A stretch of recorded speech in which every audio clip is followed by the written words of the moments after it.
Sveiki, visi gimę po avino ženklu. Pažiūrėsim taro prognozę laikotarpiui nuo vasario 24 iki kovo 2 dienos. Kas skirta avinam.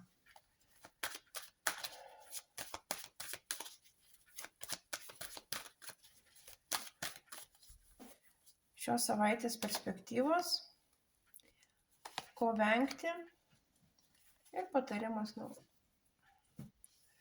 Šios savaitės perspektyvos. Šią savaitę avinam teks nusibrėžti ribas, apginti savo nuomonę, apginti save, savo idėjas ir to nebijoti padaryti. Tiesiog nebijokit pastovėti už save. Ko vengti? Venkite neapgalvotų veiksmų, sustingimo,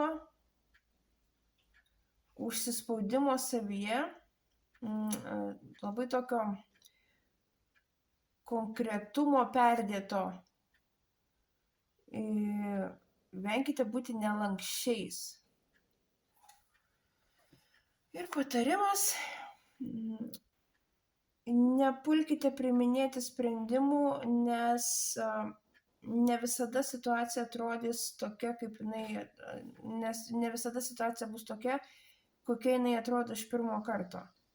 Ieškokite žinių, ieškokite išminties, įsigilinkite į situaciją.